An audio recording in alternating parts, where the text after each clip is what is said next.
Welcome to the Establish the Edge podcast. I'm your host, Mike Leone.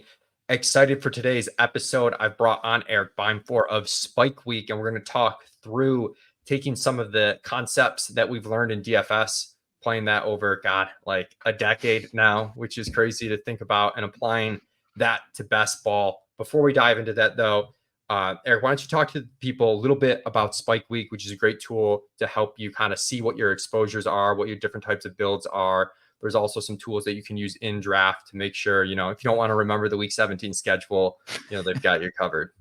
Yeah, it's funny because we're going to talk about a lot of DFS related stuff. That's kind of where the concepts for Spike Week came as well, right? In DFS, you guys know you're wearing a solver shirt as we're talking here. The evolution of DFS didn't come from just people just like naturally getting better clicking buttons on their phone.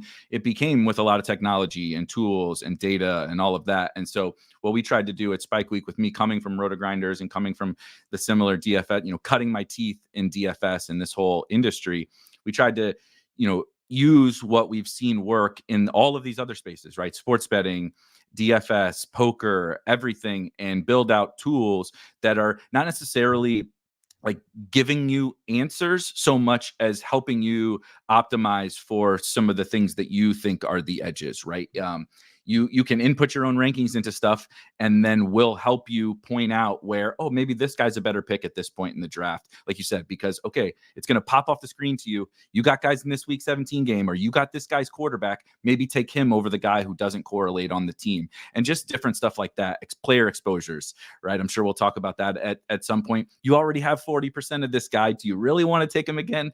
Maybe you do, but you have this other guy at 2%. And so all these different little levers, I think, that we can pull, making them easier on the drafter has really been our goal. Of course, we do, content and rankings and such like everybody else does, but our real bread and butter that I think is one of the most powerful things a best ball drafter can do is just like make it easier on themselves while they draft and while they're putting a portfolio together. And to the conversation today, it's we've seen it work in all of these different other spaces, right? Optimizers and sims and draft caddies and all that different stuff are just, I think, the future of the space. And so we're going to continue to build out those. Yeah, it's great to monitor like what you're actually doing. You might have in your head like how you've been drafting, but to actually see it. And I know like I've looked at a lot of like the ADP closing line value stuff. So I always like to sort my teams on Spike Week to see which teams have gotten the most ADP closing line value from when I started drafting based on where the ADP currently is whenever you check it. So that's cool stuff. Eric, DFS to best ball. Let's talk about this. We're going to we don't have a strict agenda here. We're going to kind of riff a little bit. The spot I had marked for us to start, just because I think it's like the most obvious, is stacking correlation stuff. So I guess I'll throw it to you for like any high level thoughts on like taking the stacking concepts to best ball, because when best ball first launched, people were only doing this like pretty mildly, even though, the correlation stuff should have been like pretty clear. I think this was one of the, if you play DFS, if you're listening to this and you subscribe to ETR, you're aware of all this. And I think it's the easiest thing to take over and create an edge with in best ball. A lot of this other stuff we might get to is more nuanced and maybe even more up for debate and how it all applies. But the correlation stuff is really, really simple. I also think back to the early days of DFS. I know that you remember like the early days of MLB. It was profound when people started playing hitters on the same team, and it's so wild to think about that we didn't do that. Yeah, we look back. We all thought we could play eight hitters and pick out the guy who scored the most points and win these tournaments. But that was also the same way in NFL, right? People played it like a redraft league or like a cash game, and they just plugged in the guys who they thought were going to score the most points without any thought of how to construct a full lineup. And really, a lot of what best ball strategy boils down to me is very, very similar to DFS through this lens, is that I'm trying to create the best team or the best like portfolio of teams. And so that I don't want to have to get a million different things right.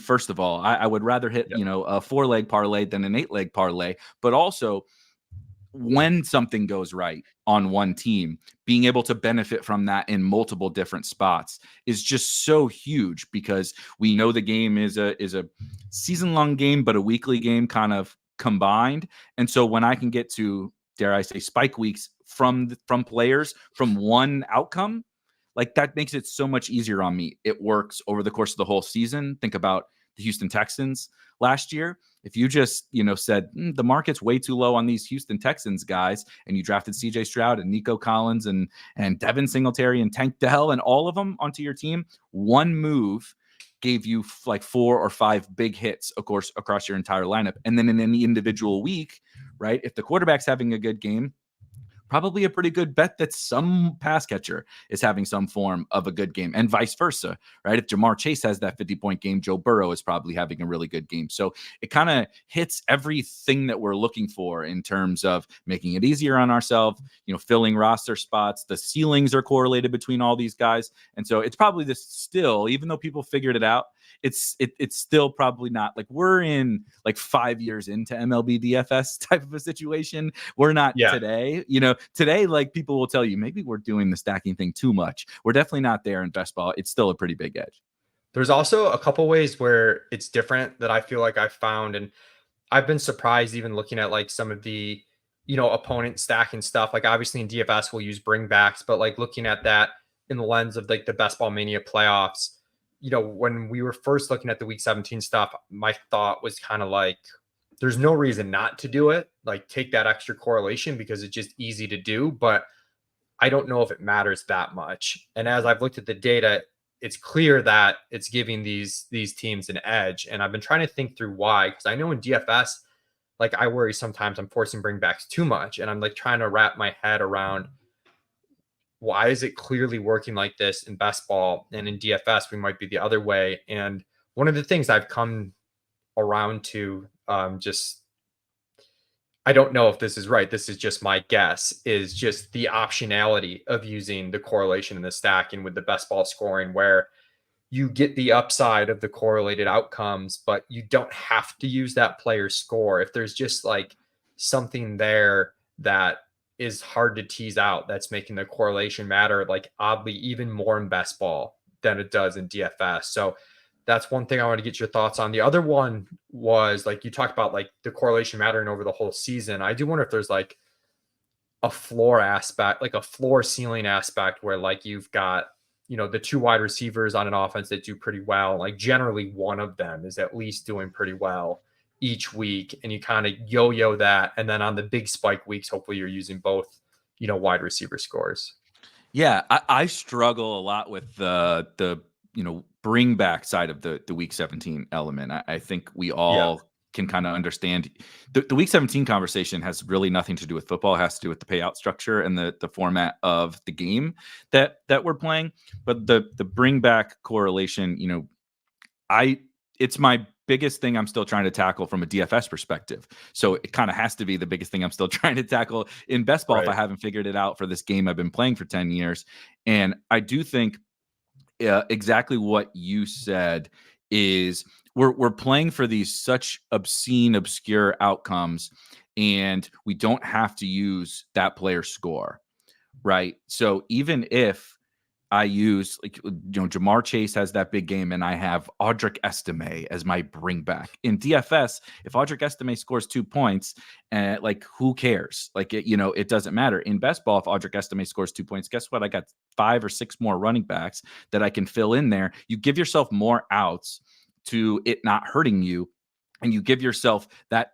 Like you said, all we really care about is those absolute ceiling outcomes. And when it does happen, we know that when a game goes absolutely nuts, or when one team goes absolutely nuts, we saw this in the best ball final in week 17 last year. This sort of happened, not from a ceiling perspective, but actually from more of like a usable week perspective. The Cowboys and CeeDee Lamb are going crazy, right? CeeDee Lamb was the guy you had to have in week 17. He scores the 95-yard touchdown. The Cowboys are playing from ahead. So Detroit, a little more run-heavy team, is trailing throughout the entire second half. Amon-Ra St. Brown and Sam Laporta were very popular in the final. They were not having great weeks. They were very close to being dead. Sam Laporta, especially, I believe he was the one who caught the very final touchdown on like the last drive. He went from strictly because they were chasing points. if the game was close, we weren't going to get those 25, fourth quarter passes from the Lions. And so it just gives you outs to that really, really specific scenario. It's most likely not going to happen, but you led with it. You're not losing anything by Yeah. doing it. And you're just gaining this small little potential situation where it comes through and wins you a tournament. Yeah. And like the Cleveland Jets game is one that like sticks out to me almost more so, where like if you just get this outlier outcome from the quarterback, that's when you really see like these outcomes. I think Peter Overset in the Fantasy Life newsletter had a thing on this too, where like if you get like these really high end outcomes from the quarterback, like the odds of the skill players scoring, a certain threshold, like go up exponentially. And it's like, it's probably not going to happen most games, but if you're in a 500-person tournament and one of the week 17 games goes off, like someone probably has that. And then they get everything. We had the year you and Peter actually finished really close to the top. We had the Seattle Detroit game with Amon-Ra St. Brown again and Rashad Penny on the other side, like 2 late round picks correlate, and they go, that game just went bonkers. And then it was like impossible for those guys not to do well. But yeah, I think the stacking stuff people really understand pretty good. The one that I struggle with the most for sure myself applying from DFS to best ball is the uniqueness aspect of things. There's some big differences, like the first being that like in the first 12 rounds or whatever, like everybody's 100% owned, kind of like for the regular season portion of things. Now, when you get in the playoffs, not as much, but there's only so much you can control there. What you can control a little bit is potentially like combinations of players that might not be played together. And then there are later in the draft, especially as we get closer to the season, I'm hesitant to do it now, but when we get closer to the season, at least for a Best Ball Mania where it's over the whole summer, let's like talk about that first, and then we can talk about like these puppies that fill in 1 week, because I think there's it's a little bit different. But like if it's a Best Ball Mania, when you get in August and you kind of see the projected ownership on like how often these guys have been drafted, these guys are pretty low hit rate anyways. You might opt for some uniqueness there, though. I feel like someone sent me an article on the Best Ball Mania finals last year, and it seemed like all the players that were like fully unique or close to it were like really non-factors. But but that's like the difficulty in it. I know the people that play the battle royales week in and week out, John Warner, the Badge Bros, they have the scroll the F down kind of mantra. So what are your thoughts on uniqueness in like the Best Ball Mania tournament? I think it ends up being, again, starting with the guys at the end. There's one really, really easy example from last year that I'll use, but it actually is more about, to me, like when we think about under-owned versus over-owned when we get to the week 17 final. It's not so much like, oh, I'm going to get this 1% guy through. If the guy is useful for over the course of this, like it will happen, right? Ty Chandler is useless all season, and Aaron Jones just happens to miss. The only game he misses is week 17. So Ty Chandler is 1% because he never scored a point for these lineups.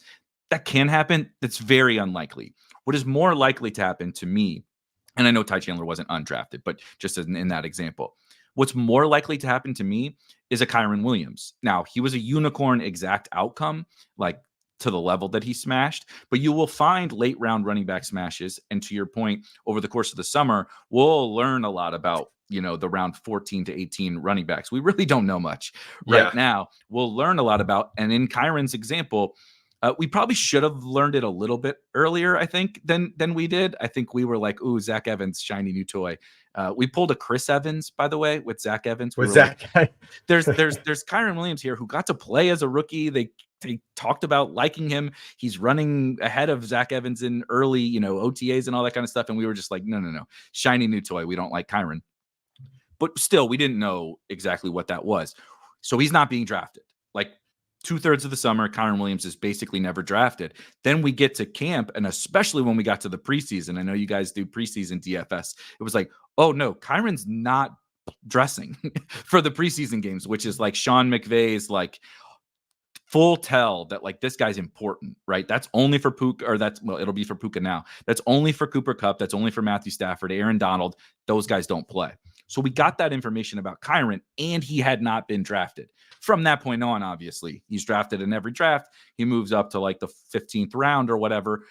But I use this uniqueness angle to say, okay, he can only be so owned in this tournament, Right. which means it's going to be no matter how hard he smashes, it's going to be really hard for him to be like the Amari Cooper of last year. Like, even like he did have good playoff games. He had 20 points in week 16 or something like that. And he still was like 15% in the finals. And if you show up with 15% Kyron Williams in the as your last pick, last couple of picks, that leverage is way more powerful than congrats, you showed up with, whoever, Chris Evans at 1%. Yeah. He's not doing you anything. So I tend to think about it that way. So to that end, I'm very specific about the types of players. I want to scroll down. I want to look for those unique players at the ends of drafts, but I'm not just saying nobody ever drafts this guy. Let's take him. It's got to be the guy that when I think about their ceiling case, they can not necessarily Kyron, right? But I can flip over the cards in week 17 and say,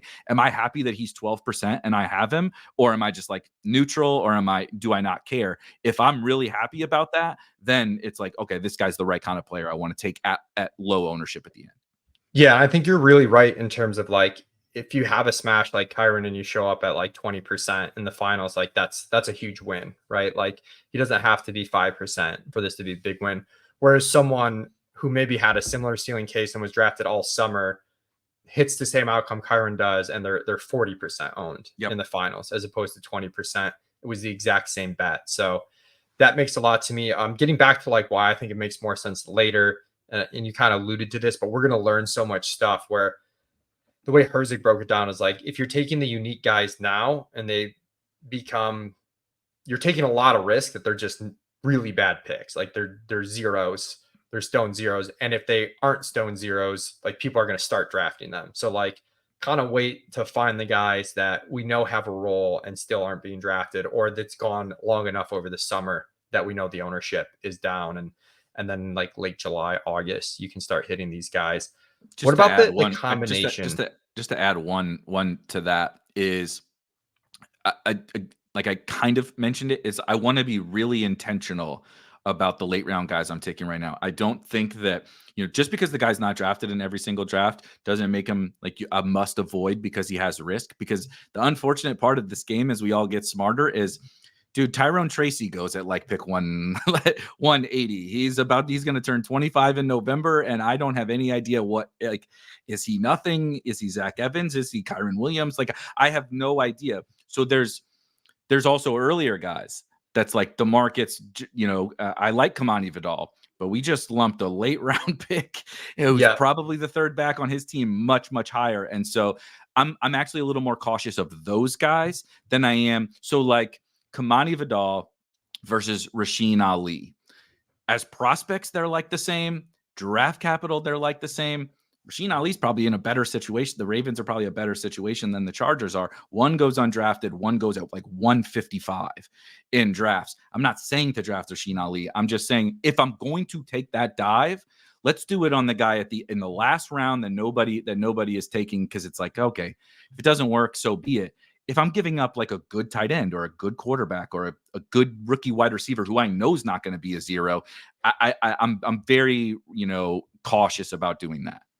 Yeah, this time of year, I'm pretty boring with like, I'll take the owned Elijah Mitchell and Clyde Edwards-Helaire right now, where like very confident they're the RB2s on good teams, and then when I feel better about, I have been taking some Vidal, but you make a good point. But like as I feel better about where he is on the depth chart, that's when start pulling that trigger a little bit more, as opposed to taking like this.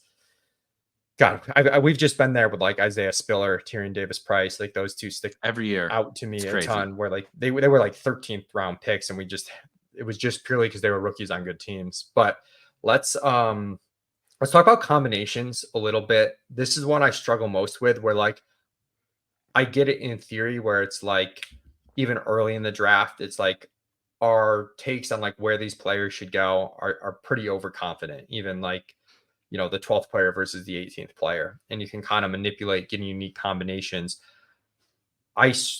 Generally, my strategy has been the boring strategy, which is like I'm trying to get unique combinations by like being willing to take guys who fall a lot further than they should and being able to pair those guys together.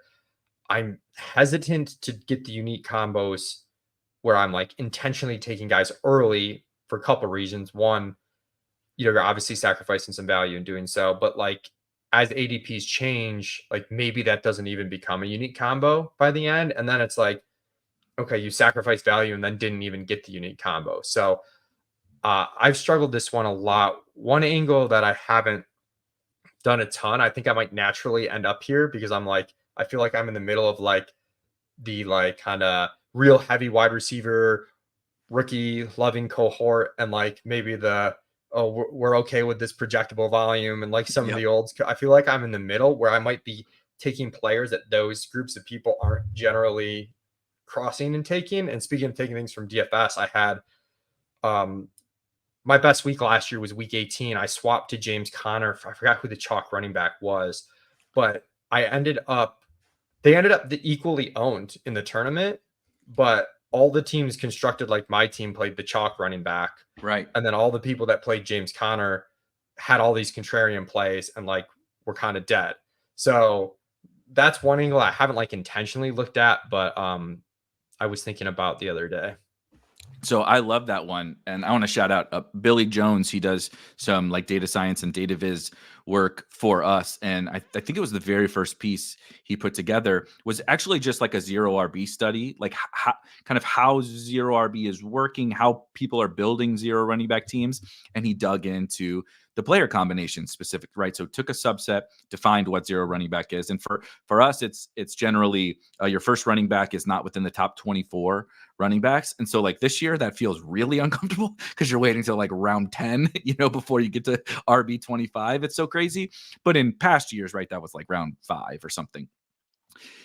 What he found, we call it the Jalen Warren corollary, was every zero RB drafter loved Jalen Warren. So Jalen Warren is 8% owned, right? He's drafted 1 out of 12 teams, so he's 8% owned in the whole tournament. And he was like in the low 20s on zero running back teams. He was like triple the exposure of Jalen Warren on zero running back was, and like it makes sense to everything that you just outlined. That's the kind of the archetype of player we like in zero running back. He's very much the like archetype of player that the zero running back bro. And like just the time in the draft that you need a running back.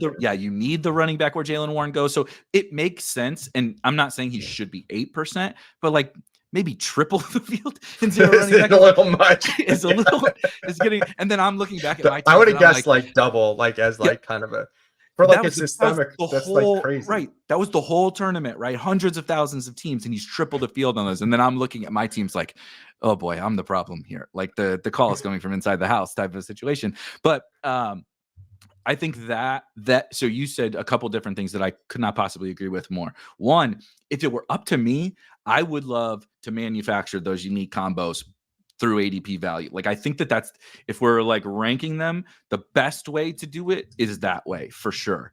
And I will take those more than I will like try to manufacture them by pulling a guy up. But I do think what you said at the end, which I never would have drafted Ezekiel Elliott and Devin Singletary and James Conner and so, Raheem Mostert's like our age. I never would have drafted these guys in years past. It's not the style of player that I like to draft, but I'm kind of setting that aside and saying, our tried and true, the structure is what's winning me this thing. I don't need to add to my parlay. I don't need to say, not only do I know that zero running back is going to win, I know the small cohort of zero running back target. I'm already limiting the amount of running backs that I can have on that team. I don't want to now take it and say, okay, now I'm going to cut that field in half again, and not take those guys, especially when that's what my opponents are doing. My opponents are saying, no, it's Warren, not Najee. My opponents are saying it's Chase Brown, not Zach Moss, right? It's Jalen Wright, not Raheem Mostert, etc. So I don't want to do that as well. So I'm doing both of those things that like you just mentioned. That makes a ton of sense. Yeah. The addition that I would say is when we get into what we would kind of call flat tiers, right? You guys have tier-based rankings. And I get into a spot, I find this maybe after Drake London at wide receiver is like one of the more shining examples. Like, so Olave, Devontae, Ayuk, Debo, Nico Collins, Stephon Diggs, like there's Mike Evans, there's all of these guys. And I'm like, I don't know what tangibly is the difference between, frankly, both 49ers wide receivers. They're on the same team. They're like kind of the same, but they go, we have to take ADP in a different list. And because ADP is like in this order, drafters just make their pick based on who's at the top. So we project at Spike Week, we project through the first several rounds. We don't get into the super late stuff because that's not really worth it. The first several rounds, how owned certain players will be with each other based on ADP, but based on also like historical precedent. We kind of have some things to work on. And so we can say, all right, this is what the generally about how many times, Chris Olave and Malik Neighbors are going to be drafted together. And so if you think this group of 12 wide receivers are all the same, I just want to mix it up a little more than the field is doing. I don't want to avoid the chalky pairings. I just want to say, like Mike Evans, Malik Neighbors, who cares? Stephon Diggs, maybe you like Diggs better, maybe you like Nico better, but like there's not that big of a stark difference. So I just don't want to gravitate only to those more popular pairings and just mix it up a little bit within the flat tiers. So those would be kind of the three like combinatorial things I'm thinking about, the two that you mentioned, and then just that extra little within a tier thing that I can, play around with. I'm curious, like with the tier stuff. So like if I get pick 12, for example, I know this is chalky pairing, so I've already got a few of them myself, which is Drake London and Marvin Harrison junior at the turn.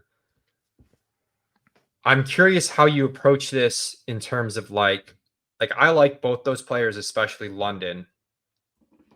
I'm almost only going to get my exposure in those spots though.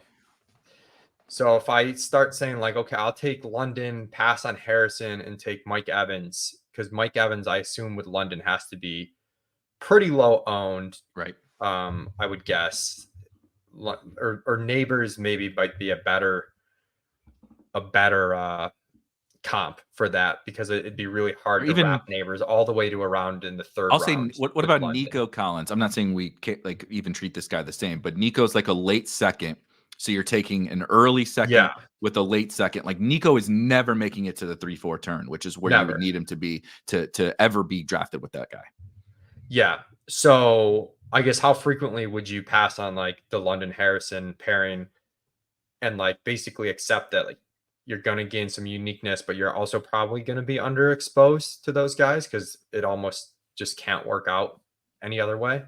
I do it a very light amount of time. And you want to know what, Michael, is the most triggering part of this is I did this. I finished 12th in Best Ball Mania last year, and I did this on my team. I took Amon-Ra.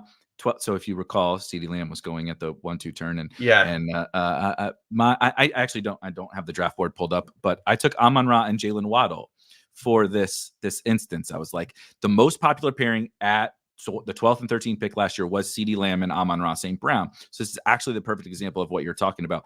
I'm not avoiding that, but I'm just saying I do want to mix it up a little bit. Like I don't want every single, not even just because of the exposure to those individual players, but because I don't want every single one of my, using our DFS example, there's the correlation, but there's no real reason that if I play 150 teams in a DFS slate that every CeeDee Lamb team should have Amon-Ra St. Brown you'd on actively change that. Exactly. So I'm actively changing that within reason. I want that pairing. Like there's a lot of reasons to take that pairing. The exposure, they are the best players at that, projection, the correlation, all of that stuff. But I do just want to make sure that I'm not just falling in line. And the next thing I know, like CeeDee is the smash, but Amon-Ra got hurt and I lost all my money because I just wasn't ever willing to take him with one other guy, right? We start to do that as the draft goes on. And I'm not saying you have to force those, but I'm a little bit more willing to kind of massage my exposure over the course of the if I reach a point where I'm like, oh no, I do only have 5% of CeeDee Lamb and I don't want that, I can always react a little bit differently. I know that has downstream effects, but maybe by that point I have 13% of AJ Brown, right? Because I just am getting that pick a little bit more, or maybe I'm not taking Breece Hall or taking CeeDee there. And you can always kind of react later, but once you've drafted that, your first 10 times you take that pairing every single time, you can't go back and change it. And so I am just being a little cognizant of it. But again, I'm Like I'm not avoiding the chalky pairings, and I'm not. This is not like you have to take Nico every time with him. It's Yeah. just I want to mix and match a little bit because again to DFS that's exactly what we would do in DFS too. It's also a good example because that's one that, barring an injury to like Diggs or Dell, like it's like very unlikely to change like over the course of the Yep. offseason. It's not like all of a sudden, Nico's, or I guess barring injury, like it's not like Nico's going to start falling for any reason where No. now you're competing against like London, Harrison, Nico teams. Like that would be the nightmare scenario, is that like, Yes. but you're probably in these situations, they're pretty firm, like even with it being early in the offseason. Yeah, the Now, rookies, and you can just kind of, if you've played it enough, you just kind of know. Like, I wouldn't do it with Stephon Diggs as an example. Like, we could get later, and the hype is like, oh no, this is Nico and Tank's team. We brought in Diggs to be, the veteran, and they're gonna say he's the third target. I'm not saying that's what's gonna happen, but I just wouldn't do it with that kind of a guy. It yeah, would be the he's Nico also like, types. there probably are some combos out there already. Like with Yeah, him, because he's he's at cheaper. Yeah. 28.3 right now. Like, um, so that's interesting. I don't play a lot of like the puppies, like these contests that fill in a week. I'm trying to max my BBM, and like with working on the ranks and everything, I probably don't draft as many teams as people think. So I'm not in a lot of these contests that fill in a week. So I haven't had to think about it as hard as it's been an excuse to avoid thinking about it, but I could see where the combinations matter more in those contests, just because they're happening in such a strict period of time where the things that we're worried about in terms of like, oh, someone's just going to get this combo at a better price later, are like less likely to happen because the ADPs are a little bit more fixed. Um, I don't know how frequently you play those contests, but just curious if you tweak or like more aggressive manufacturing the combinations by pulling guys earlier than ADP in those types of contests. Way more aggressive in those. Like I think the majority of the conversation we've had here is around kind of the flagship tournaments. But some of these, if people are playing these, especially on Underdog, like we get tournaments that fill in 12 hours, man. Like we get tournaments that fill in 36 hours. Like they could launch a puppy that's like a $2 million prize pool today, and it'd be filled if by next week at this time. Like the small dollar stuff, especially if it's any like small size at all, just feels so fast on Underdog that I almost just like take my brain from BBM and everything and set it totally aside. If like I'm not like maxing a contest that's going to fill in 12 hours. I do like to keep my sanity a little bit. No offense to the folks out there, but like, okay, let's say I'm going to draft 10, 20, 25 teams into this $7 tournament that they launch, and I know it's going to be filled in like 36 hours. I got the whole summer. I'm drafting BBM to really massage the stuff and really make sure I get my exposures right and all of that. I want to attack that tournament with those limited entries in kind of the most exploitative way I possibly can. And so if there's a guy in the last round, there's whoever this year's Kyron is, which there isn't a Kyron, but whoever there is in the last round, I think that is going in 2% of these drafts, I'm going to take a much heavier stance, because if that's right and he turns into Kyron, like we talked about how Kyron couldn't get popular, and he was getting drafted in every draft for half of the tournament or so. Imagine if he was never getting drafted at all, and you hit on that thing. The edge just really, really builds on itself in those time box tournaments. And so I kind of treat them like their own game. I don't care if I flip over the cards and I have a huge stand on something or a huge fade on something in that one, because I really just want to treat that tournament like that tournament. Yeah, that makes a lot of sense. I had two other things on my list as far as like high level topics: portfolio management, and then just like stuff like thinking through like where the salaries are at with players and like how we're playing the game. I love that one. I guess let's start with that one. One way I was thinking about this, I'm not sure exactly where you stand, like the elite tight end conversation. I kind of have I guess like a boring neutral position, which I feel like are a lot of my positions where I'm like I like elite tight end, but there's a lot of what I would call the sharp drafters and like sharper people in the community are like really, really into the elite tight end, like very, Yep. very heavily. I know Madison Park Hill is. I know like Herzig is. I just talked to Dwayne from Fantasy Life. He's into it. Crane, I'm pretty sure, is into it, and like I know Overset did a whole thing. Like everybody's like into it, and I'm like definitely above the feel on it, but not like, oh, I have to do this sort of thing.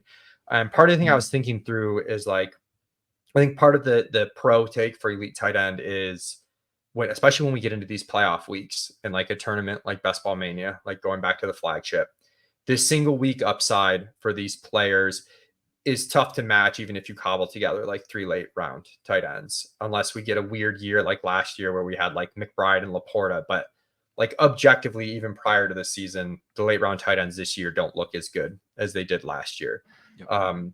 But I think through DFS too, like I get that side of the argument where like I see the upside, but when I'm looking, like thinking back how we were playing DFS, like granted, not every single game's on the slate for a main slate, but there's a lot of slates where we're just like, no one's gonna matter at tight end. Let's just get out of here like as cheaply as possible. So I'm trying to think through using DFS to kind of think through the bear case to like, that pro weekly upside argument for elite tight end. So that's just like one way I was kind of like taking the salary stuff from DFS and like kind of applying it to best ball.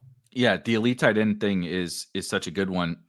And so how I would add to the salary thing is thinking about week 17 salary, not so much week 1 salary, Yeah. right? And that's why I think elite tight end can be so powerful, specifically this year, is I think, like you said, objectively, the late tight ends this year are not as good. That does not mean that a Sam Laporta won't happen. It's certainly possible, but also you can draft an elite tight end and get Sam Laporta later. We always like make it really binary. It doesn't have to be that Yeah, way. like Herzig and I on stream yesterday took Trey McBride and Isaiah Likely. We Right. get the Andrews injury end of season.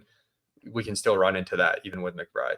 If you really like Ben Sinnott, or you really like Jatavian Sanders, or you really like, Jelani Woods or whatever, like I'm not caping for those guys, but I'm just saying that, whatever, you can take them with Mark Andrews or with Kyle Pitts or whoever. But how I like to think about it through the salary thing is like kind of like, I probably say it a ton of times over the summer, but I think about it like at the beginning of the season, so the floor pricing for a running back on DraftKings is $4,000. I missed the $3,000 days, by the way. The $4,000 floor that you get for a running back, a lot of these guys start there, right? Like anybody beyond, I don't know, beyond Chase Brown or something is like they're a min-priced running back because they're going to project for nothing in week 1. But we know that a bunch of them, not even just in week 17, but like over the course of the season, right? Achane is what we're like, oh no, we were wrong about this. This guy's is not a $4,000 running back. Raheem Mostert last year, not a $4,000 running back. Obviously, Kyron Williams and on down the list. But even the likes of like Chuba Hubbard was not a min-price running back last year. And so I think about it that way, where are the spots where I can see like this cohort of players that is like, oh, there's going to be dudes from within here that are $4,000 now or $3,000 wide receivers. Puka was a $3,000 wide receiver in week 1. I played him in week 1 DFS and lost money. So shout out to me for that. 25 targets from a 1% owned 3K wide receiver and lost money. That was special. Those are like the most tilted, not to like say, but the most tilting weeks when it's like, I needed to make money on this. Like, yeah. Like, dude, you're gonna have like 2 or 3 slates where you got a shot, and when Puka's 1% and you played him before the thing happened and you lose, yeah, that one still lives with me. In case you can't tell. But I think about like what the salary changes could be, right? Like what these players could become, and so to the elite tight end point, I want to make sure I'm structuring my team around that, because the bet on the elite tight end is kind of that none of those guys are going to pop up, right? There is no Sam Laporta. There is no Trey McBride. There is no Jake Ferguson.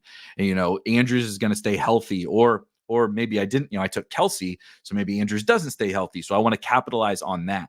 And I want to capitalize then on knowing that there's some cheap guys who right now are $4,000, but they're not going to be $4,000 later. And like mix. I made this bet. Now, when that bet wins, what else has happened? right? What else has happened? And then build that into my team as well. So it's kind of a structural thing plus, but I love to think about it through the salary lens, right? Like you know better than anybody. But the Kyron Williams was min price last year, and in week 17 or whatever, he's like 8,500 Yeah, on I'm DraftKings. literally looking at it right now. He was at $8,300. And that's the dream. That's what you're hoping to get out of that situation. Do you ever think of it in terms of like where the guys that start early end up? So thinking, I know you're drafting very wide receiver heavy early. We talked before the show, you don't have CMC one overall, but he's like, when he's not hurt, granted, that's a big aspect of it in best ball over the course of the season. But when he's not, like, you're entering the playoffs with an extremely expensive running back in DFS who's like still in play, like even in GPP's cash games each week. And I looked at some of the teams from the best ball finalists last year, and it was like overall like taking like early running back or doing like a hyper fragile type build, like not a robust running back build, but like a somewhat hyper fragile. Like these teams had really good. They weren't that likely to make it to the finals. They were kind of like break even, and they had some things break heavily in their favor in terms of like early tight end, early QB sucking that like Right.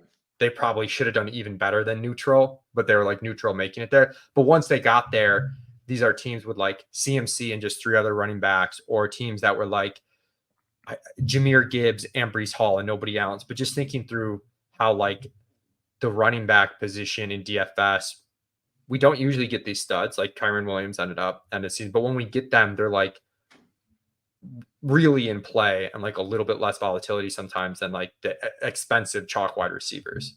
Yeah, absolutely. My best DraftKings Millie Maker best ball team that made it to the finals was a CMC team. Actually, it was, and I was don't tell anybody. I was kind of light at wide receiver. It was Christian McCaffrey, Breece Hall, and then Kyron. Basically, Wow. my foundation was those three guys and George Kittle at tight end. And so I was just like, please, 49ers, if those things came together, I got 9 wide receivers, please shake them up into a bottle and give me 3 of them with good games. Obviously McCaffrey got hurt and it didn't and CD did what CD did, so it didn't matter. But I absolutely think about it like the pricing thing it's so important, and that's why I'm preferring a wide receiver heavy approach, which actually trickles down into Christian McCaffrey not being the 101 for me. But I'm not going to argue with anybody because I see, right, like you said, if there's one player who could be $10,000 on DraftKings, like it's probably him. It's probably Christian McCaffrey. Like I guess we could make that case for, not seeing it yet with Breece or Bijan. But again, they're first round. That's why they're probably pretty good first round picks. I think about that a lot through the lens of like how I'm evaluating players is like, could I see Stephon Diggs at 9K in week 17? Like probably not. Doesn't mean I don't want to draft him ever, but it does mean like, could Nico take another big step and like just be an absolute superstar in this offense? Yeah. So I'm going to rank him higher, right? It's like thinking about it through that lens really, really, really helps me. And it's not just the guys who went from 4K to higher. It's just kind of like, even if they start at week 1, right? Diggs and Nico might start at the same price in week 1, but which guy has the better chance to maybe stay the same or go down a little, or maybe up 300 by the end? And which guy has like this, technically Nico has just a wider range. He could fall, right? He could be the $5,000 guy and Tank's the high guy, but he also has the $8,500, $9,000 price range in his price tag in his range of outcomes. Anything else on salary stuff? I was trying to think through like QB stuff, and like the only thing I was thinking about is like just not being too biased what happened last year. Like last year, elite QBs didn't end up like as big of a deal. And we did see that, I think, in our DFS play a little bit more. I think we had like a little bit more stacking with the mid-tier quarterback. But 2 years ago, I'm going back and looking at like some of these games from like Josh Allen and Jalen Hurts, and like, I'm still mixing that in now that the prices are down. So I guess just keep in mind how the salary stuff like changes year over year. Just like, the best ball data is like descriptive. We kind of see that even though it's individual weeks, like all the way through how we're, building our DFS lineups all season. The quarterback thing I think is a good one, but maybe in a much, much different way. because of what you said, what those elite guys bring, at of course a high salary, what they bring. If I'm drafting guys at a cheap, right? If I'm punting quarterback, or I'm not playing an elite quarterback in a DFS slate, what do I need from that guy, right? What Yeah, needs what do I need him we need as 303. Yes, exactly. Or I need, one of my favorite things that I started to do more from listening to you is like, look, Justin Fields is going to throw 14 passes, so I don't really want to stack him. But like, he's 5,900 and Josh Allen is 8,500, and I can like maybe manufacture 90% of what Josh Allen is going to do. Sometimes he's going to outscore him. But why is that? Is because he's running, right? And so when I'm drafting the cheap quarterbacks, I'm not saying don't ever draft Derek Carr. I'm not saying don't draft Matthew Stafford or whatever. But I do want to be smart about, all right, within this team, I have said I'm betting against those elite quarterbacks because I'm going to take, say, 3 late ones. I need to find a way to not just tread water. I do need to find a way to like compete at the quarterback position other than just blind luck. And what does that mean is like, I need some, Justin Fields is kind of a funny polarizing guy this year, but like historically it's more like a rookie like CJ Stroud last year, who just might be way better than we think. A Sam Howell who probably sucks, but runs, Yeah, and we like got those, Jaden Daniels this year. those kinds of guys. Yeah. Yep. Daniels. Honestly, like I don't really like him, but if somebody wanted to argue for Deshaun Watson and just say the fountain of youth comes back and he's old Deshaun Watson, you could probably make that case. Daniel Jones was 2 years ago, was very good for fantasy. Like just making sure I'm not just like punting it to punt it and like and playing Yeah, whatever Derek Carr. I think that helps too. the thing you were talking to about like getting like 90% Josh Allen with Fields that like triggered my brain too is we do sometimes in DFS like figure out a way to stack without the QB. Some of that's salary constraints, but we have like ADP constraints in a draft, and like all the historical data I'm looking at with stacking, I'm tying with the quarterback just because it's the easiest thing to do. I think Yeah. it is better to be tied with the quarterback, but I do think there's a level of like people are like too binarily like focused on like stacking the quarterback or like they don't have a stack when there's tons of like stacking teams, opponents in the playoffs that are like not tied to the quarterback that are still like very, very valid. And again, like you don't want to ever take, we were talking a little bit about like some of the articles I wrote where like sometimes people misinterpret what I'm doing. So I'm looking at the historical data where they're like, oh, I have to do this and I have to check this box. And I'm like you're not dead if you didn't stack one of these rushing quarterbacks. Like it's still probably better to have a single stack, but like you can still manufacture stacks and correlation like elsewhere without the quarterback in your lineup. As I'm having my 2 cats fight as we're recording. That's amazing. It's fitting that you the cats started fighting when you talked about people arguing about the interpretation of your data, but it is the stacking without the quarterback or secondary stacks, secondary correlations, and all that kind of stuff. I think is like probably the lever I pull the most that other people may not think about. It's like everything that you just said. Like break down the quarterback position. 2 things: break down the quarterback position and like how the points are scored just on a given week. It's incredibly rare that the quarterback is the guy that you need. I think back to when Liam Murphy, I don't remember who Herzig's quarterback was when he won, but when Liam Murphy won, he had Josh Allen. Josh Allen was not the QB1. It was Joe Burrow, and by like 7 or 8 points or something like that. So it wasn't like nothing. But when you hit the right piece, he had Jamar Chase was the important part of that. You can, generally come close enough at the quarterback position. Not always, but if you also have made a bet on said quarterback, let's say you take Lamar Jackson. So, well, now I'm going to stack the Ravens. I'm going to take Mark Andrews and, whatever. Maybe I'm still a Bateman slappy. Like I'm going to tack on a couple of things there.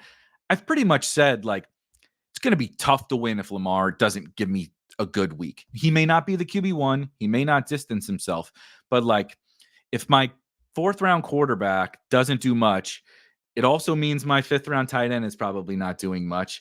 And it also means another position probably sucks. And it might mean that game sucks. And we talked about the week 17 stuff, right? If Lamar doesn't score at least 20 fantasy points, how many points are in that game? And you start to trickle down to, how does my team win based on the scenario I've laid out here?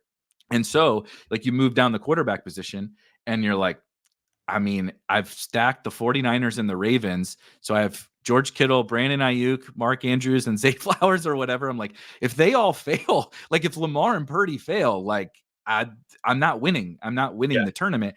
But you can still benefit from another stack doing well without needing the quarterback score, because you've said this team's good. Lamar and Purdy, I'm getting some kind of good score. I don't know how good, but I'm getting something good because those wide receivers are going to do well.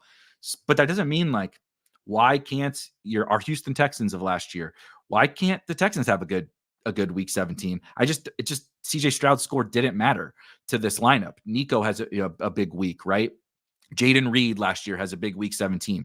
You would like to have Jordan Love, but you didn't need Jordan Love. You needed Jaden Reed. He was the Sunday night hammer. And so I think about it through that lens, is like, I can still get all of those benefits of that stack and that correlation, which Leone has outlined. We talked at the very beginning is super important in all these formats of fantasy. I get to reap those rewards, but I don't have to spend that extra roster spot on that onesie position because I'm good there, right? This team is winning without that guy's score. And so I think it's a like super powerful tool to use in drafts that people don't use enough.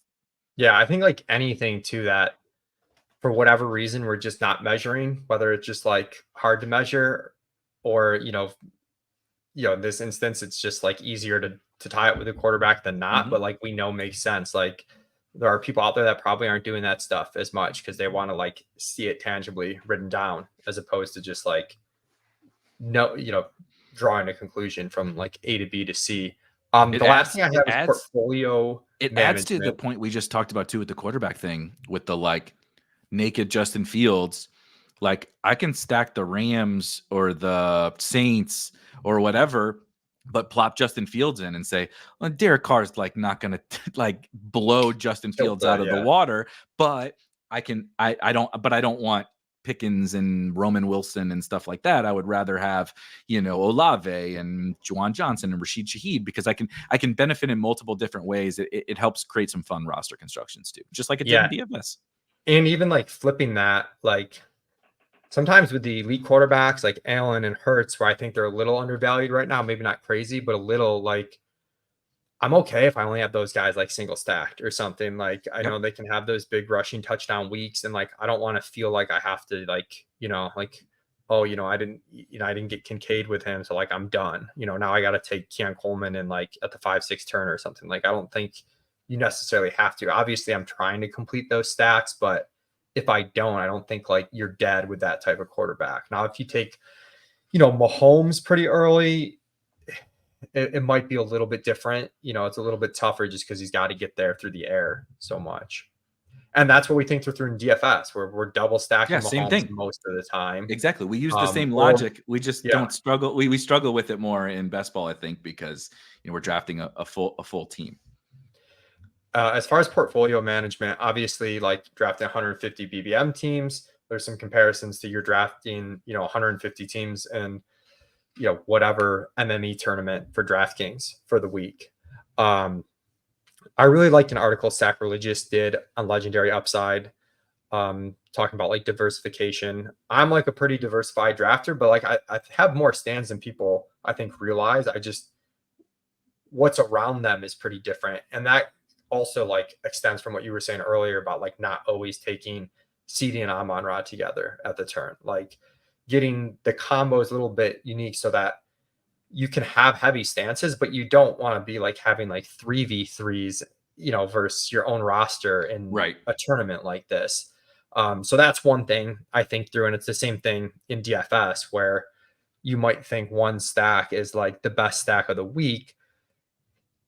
There's some exceptions. Sometimes I'll lock a stack on 150, not usually, but like sometimes like you reach a point of diminishing returns where like you're cannibalizing, your expected value because these teams are just too close to each other. It's funny. I think back to a DFS example. I think we talked about this at the time. it's been a long time. This is how long we've been doing this nonsense. Was I believe it was Elijah Moore's rookie season with the Jets. This was like Zach Wilson, Elijah Moore, Braxton Berrios, like bad Jets. And they were playing the Bills. And this was back when the Jets defense was not very good either. And I locked Josh Allen and Diggs, and then I rotated around, of course, other players in all the other games. And then and I don't MME a lot, and this is clearly why, but I was, I'm like, the Jets were like all 3K wide receivers. And I'm like, all right, I can get the best quarterback and the best wide receiver and a bring back on the other side that's super cheap, that benefits from that stack. And then I can just not have to get anything else right. Naturally, I believe the Bills won like 12. Bills sucked that week. Yeah, it was like their worst offensive week of it. I know exactly the game. I cashed like 7 teams or whatever out of 150 is one of the worst weeks I had. But like you can do that, I think, in DFS, and that trickles down into best ball. Not locking anyone. It's a snake draft. You're never going to get, I guess technically you could take 100% of some late round guy, but even I am not interested in that. What I do believe in the most from a portfolio perspective is whatever kind of your stance is, I do believe in the diversification element. I'm much more like you. I like to call them like core assets. Like when I head into a year, I'm probably drafting because I think that there's like X amount of things that like the market's wrong about, or just like have insane upside or mispriced or whatever. And so whatever that is, last year, Sam Howell was a big one for me. J.K. Dobbins, RIP, was a big one for me. Kyron became one for me. And so I'm willing to take those guys way over the percentage that the market is.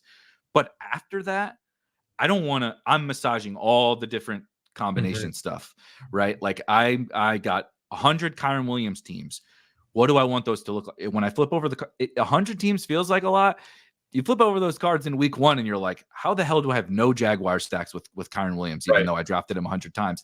It happens. So that's where I live in the diversification point. It's like, whether I have 20% or 35% of my favorite players, kind of up to everybody's personal preference. But then finding out who those core players are for you and then diversifying around them, I think is kind of the best sweet spot to live in.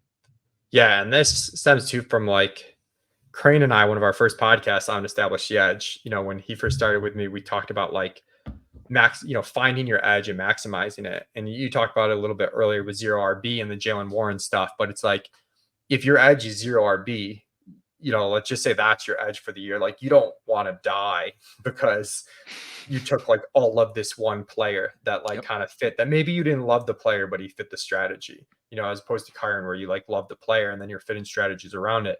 Like you want to find your edge, go in on that edge heavy, but then you want to diversify around that. Like the periphery, you want to look different because it just would suck to get your edge right and then have your ship sunk because you were way too in on something that you didn't even necessarily feel strongly about.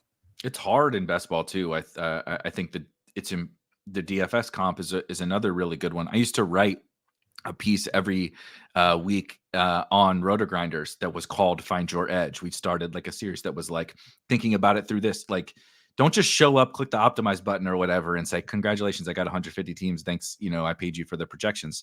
You can do that if you want. But it was like, how are you winning? Like, how are you going to win, right? How are you going to beat these hundreds of thousands of other teams on that given Sunday, which was, what is my edge in this particular week? And like walking through how I would figure out how to find my edge more as like a single entry, small field type player. It's a little bit easier, but then like, it's going to be different for every single slate. It might be different in that draft, right? Like you said, my edge, if I drafted Josh Allen, like my edge is substantially different than Derek Carr QB1 on this team. Yeah. And so if your edge for the whole summer and then your edge, in any individual draft, it's like really important to know what that is and then be able to apply it effectively and not, like you said, not like, don't make it harder on yourself. The goal of the edge is that it's making it easier because it's an edge. Don't compound things that aren't edges, which is just going to make it harder on you. And then the other thing with diversification and portfolio, like doing an MME set, like, you'd never really, if you had running backs on a DFS week projected like 1.5 points apart, you wouldn't be like 90% one running back and 10% the other. For whatever reason, this applies to me as much as anybody else. it's tougher when you've got rankings to like click the guy ranked lower. I don't know why.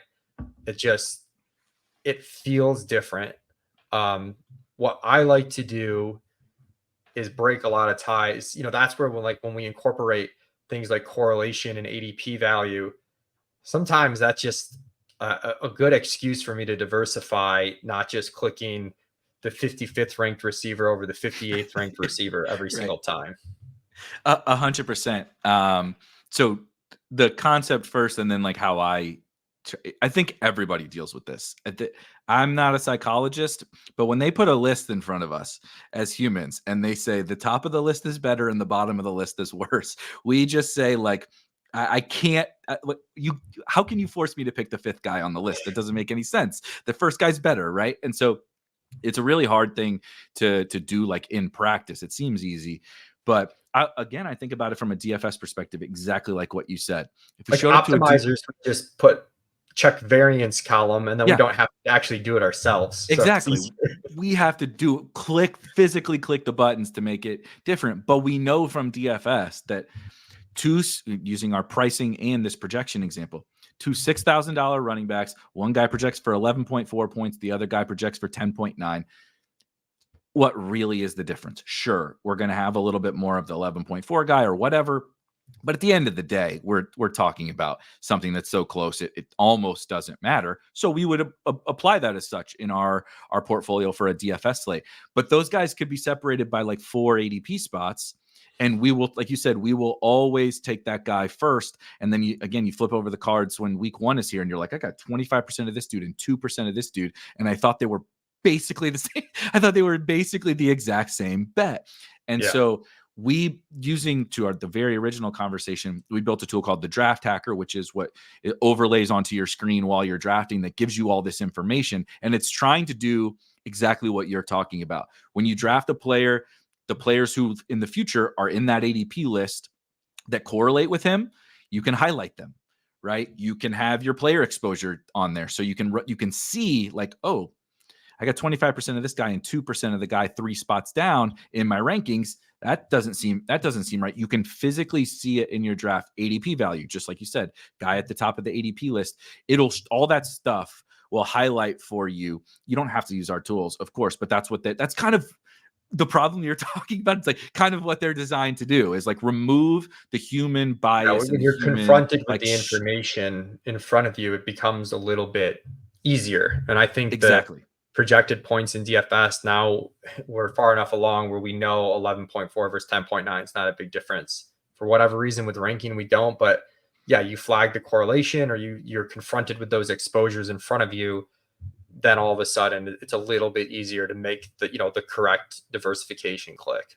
If you have favorite colors, you can use different. We have color settings. So if purple hits home with you more, go ahead, use purple, red, green, whatever. But yeah, I think it's hard. It's really hard. It took a long time in DFS too. This guy's better than this guy, but that doesn't mean he should be 30% owned. The other guy should be 2% owned, right? And so I think it's kind of like reps, practice, working on it. Like it's like anything else. You're not just going to show up to a draft and be able to draft 50 really well optimized teams. You gotta put the work in. And hopefully, conversations like this can help like keep it top of mind because we all fall into those traps, man. I probably will draft a team later, and I might might do it because it's not that hard, but it's really important, to keep fresh in your mind. Yeah, and then that like almost I segued as if that was a different thing, but like with the maximizing your edge, it's like very similar where like you don't want to all of a sudden flip over the cards and find out like you're really reliant on this stance that you didn't, it's one thing if it's a stance like you talk about with Kyron. For me this year, that's like maybe Kyle Pitts, where like I'm really trying to make this like harder stance. And it's like that's different than like just blindly clicking the higher ranked guy, and then all of a sudden you've got 30% Adam Thielen, and you're like, what happened? You blame the ETR ranks for it. Yes. I love that. That's one of my favorite bits. My favorite bit for sure is "Aren't you worried?" Aren't you worried? Is the best bit to make fun of. But it's like to the DFS parallels. Like you play a lineup in DFS and you don't have Tyreek Hill. and he's 25% owned. Aren't you worried that he's going to bury you? Yes, yes. I'm extremely worried that not having that guy on this team. And it's the same thing. It's like, way to go, Leone. You told me to draft Rashad Perriman every time. It's like, I didn't tell you to draft Rashad Perriman every time. Dude, I just had him above where he was going in drafts. You can decide whether to click him or not me.